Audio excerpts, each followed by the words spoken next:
वालेकुम रहमतुल्लाहि व बरकातुहू। मोहतरम नाजरीन, ये रमज़ान का मुक़द्दस महीना चल रहा है और दूसरा अशरा भी ख़त्म होने को है और हम लोग रमज़ान की बाबरकत इस महीने की रहमतों बरकतों को हासिल करने की भरपूर कोशिश कर रहे हैं। अल्लाह ताला हमारी सरगर्मियों को, इबादतों को, रियाजतों को शर्फ़ कबूलियत बख्शे। आज 19वें पारे का खुलासा पेश किया जा रहा है। समाअत फरमाएं। सूरह फुरक़ान, इस सूरह का मरकज़ी मौजू रिसालत का इस्बात है। चुनांचे इसमें अक़ीदे रिसालत और कुरान के वही इलाही होने के खिलाफ कुरैश के एतराज़ात और शुबहात के जवाबात दिए गए हैं। साथ ही एतराज़ात करने वालों का अंजाम भी बताया गया है कि जिस रोज़ ये लोग फरिश्तों को देखेंगे वो मुजरिमों के लिए किसी बशारत का दिन नहीं होगा। उस दिन तो उनका सब किया धरा मतलब गुबार की तरह उड़ा दिया जाएगा। उस दिन ये लोग कहेंगे काश रसूल का साथ दिया होता। तौहीद के सबूत में आसमान में बुरुज और इसमें सूरज और चांद और उनकी गर्दिश अमल में आने वाले दिन और रात के औकात को पेश किया गया है कि इन पर गौर करो। आखिर में अहले ईमान के इम्तियाजी औसाफ बयान किए गए हैं कि रहमान के बंदे वो हैं जो जमीन पर नरम चाल चलते हैं। जाहिल उनके मुंह को आए तो कह देते हैं तुमको सलाम। अपने रब के हुजूर सजदे और क़याम में रातें गुजारते हैं, दुआएं करते रहते हैं कि ऐ हमारे रब हमें जहन्नम के अजाब से बचा ले। खर्च करने में न फजूल खर्ची करते हैं, न बुख्ल से काम लेते हैं, बल्कि इत्तिदाल का रास्ता अपनाते हैं। अल्लाह के अलावा किसी को नहीं पुकारते, नाहा किसी का कत्ल नहीं करते, जिना के मुर्तकिब नहीं होते और झूठ के गवाह नहीं बनते हैं। आखिर में कुरैश को तंबीह की गई है कि तुम्हारे लिए दावत व इस्लाह का एहतमाम किया गया है, तो इसकी वजह ये नहीं है कि अल्लाह तुमसे कोई ज़रूरत नहीं, अल्लाह ताला को तुमसे कोई ज़रूरत आन पड़ी है। अगर तुम इस दावत को झुटलाओगे तो ऐसी सज़ा पाओगे कि जान छुड़ानी भी मुश्किल हो जाएगी। इसके बाद सूरह शूरा है। कुफ़ार जो थे वो नबी सल्लल्लाहु अलैहि वसल्लम की मुखालफत में मुख्तलिफ तरीक़े के अलग अलग अंदाज के एतराज़ात करते थे। इससे आप सल्लल्लाहु अलैहि वसल्लम बहुत परेशान रहते थे और इसी फिक्र में घुले जाते थे कि मतलब इसी में हर वक्त परेशान रहते थे। इसीलिए फरमाया गया कि तुम उनके पीछे अपनी जान क्यों भुलाते हो। उनके ईमान ना लाने की वजह किसी निशानी का ना होना नहीं है, बल्कि उनकी हठधर्मी है। निशानी का तो ये महज एक बहाना है। हकीकत ये है कि हक की तरफ रखने वालों के लिए हर तरफ निशानियां ही निशानियां हैं, लेकिन हर धर्म लोगों के लिए यानी ऐसे जो हर धर्म लोग हैं कभी किसी चीज को देखकर ईमान नहीं लाए, न निशानियां देखकर और न मौजज़े देखकर, बल्कि वो अपनी गुमराही पर ही अड़े रहे हैं जब तक कि उन्हें अल्लाह के अजाब ने अपनी गिरफ्त में नहीं ले लिया।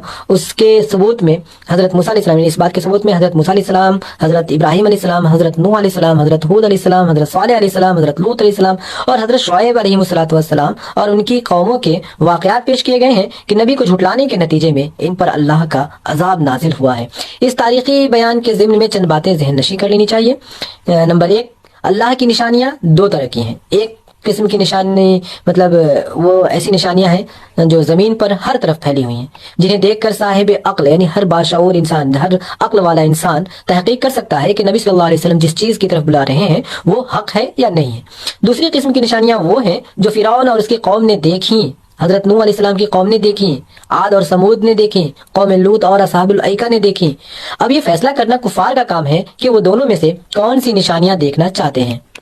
नंबर 2, हर जमाने में कुफार की जहनियत एक की सी रही, एक ही तरह की थी। उनके एतराज़ात भी एक जैसे रहे हैं, ईमान न लाने के बहाने भी एक ही तरह के, इसलिए उन सब का अंजाम भी एक ही जैसा रहा। दूसरी तरफ हर जमाने में अंबिया अलैहिस्सलातु वस्सलाम की तालीम एक थी, उनके सीरत व किरदार का रंग एक था, उनकी दलील व हुज्जत का अंदाज एक था।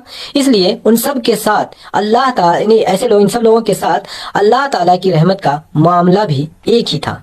ये दो नमूने हैं। अब कुफार खुद देख लें कि उनकी अपनी तस्वीर किस नमूने से मिलती है और हजरत मोहम्मद सल्लल्लाहु अलैहि वसल्लम की ज़ात में किस नमूने की अलामात पाई जाती हैं।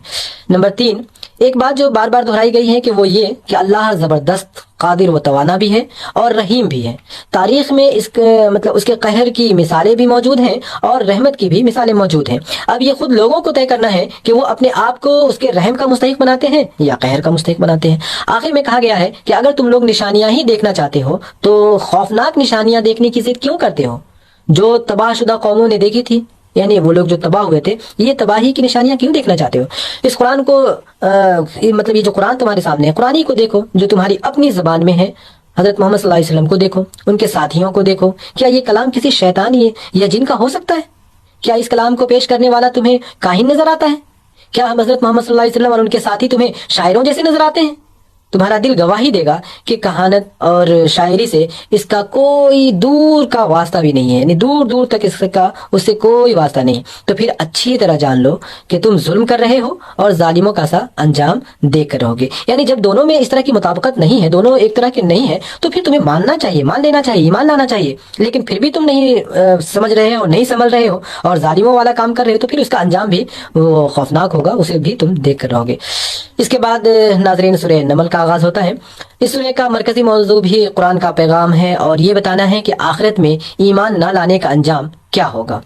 یہ سورت 2 خطبوں پر مشتمل ہے۔ پہلے خطبے میں بتایا گیا ہے کہ قرآن کی رہنمائی سے صرف وہی لوگ فائدہ اٹھا سکتے ہیں جو ان حقیقتوں کو تسلیم کریں جنہیں یہ کتاب کائنات، یعنی جنہیں یہ جو کتاب کائنات کی بنیادی حقیقتوں کی حیثیت سے پیش کرتی ہے، یعنی کائنات کی حقیقتیں کیا ہے، اس کی بنیاد کیا ہے، تو یہ کتاب اسے پیش کرتی ہے، لیکن اس راہ راست پر چلنے میں جو چیز رکاوٹ بنتی ہے وہ آخرت کا انکار ہے۔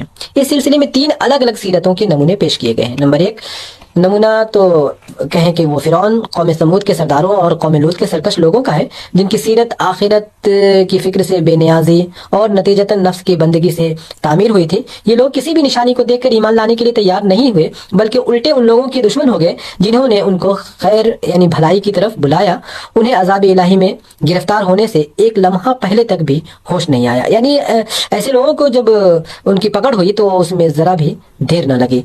اس کے بعد دوسرا نمونہ حضرت سلیمان علیہ السلام کا ہے، جن کو اللہ تعالیٰ نے دولت، حکومت اور شان و حشمت سے اس پیمانے پر نوازا تھا کہ کفار مکہ کے سردار اس کا خواب بھی نہیں دیکھ سکتے تھے، لیکن اس کے باوجود چونکہ وہ اپنے آپ کو اللہ کے حضور جواب دہ سمجھتے تھے اور انہیں احساس تھا کہ انہیں جو کچھ حاصل ہے اللہ کی عطا سے حاصل ہے، اس لیے ان کا سر، یعنی یہ جب باتیں ان کے ذہن میں تھی تو ان کا سر ہمیشہ یعنی ہر وقت اس نعمت دینے والے کے آگے جھکا رہتا تھا، یعنی وہ ہمیشہ مطیع و فرما بردار تھے۔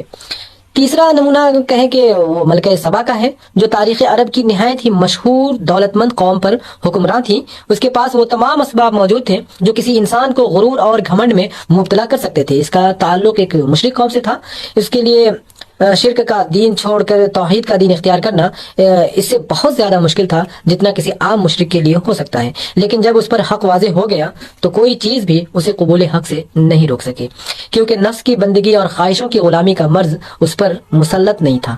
کیونکہ انسان پر جب نفس کی بندگی مسلط ہو جاتی ہے یا وہ خواہشوں کا غلام ہو جاتا ہے تو پھر ان کے سامنے کوئی دلیل، حجت، یہ سب کچھ کام نہیں آتی، پھر وہ اسی میں پڑا رہ جاتا ہے، جو کہ بہت بری بات ہے۔ لیکن ملکہ سبا میں ایسی بات نہیں تھی۔ دوسرے خطبے میں سب سے پہلے کائنات کے چند نمایاں ترین مشہور حقائق کی طرف اشارہ کر کے کفار مکہ سے پے در پے سوالات کیے گئے ہیں کہ بتاؤ یہ حقائق اس شرک کی شہادت دے رہے ہیں جس میں تم مبتلا ہو، یا اس توحید پر گواہ ہیں جس کی دعوت اس قرآن میں تمہیں دی جا رہی ہے؟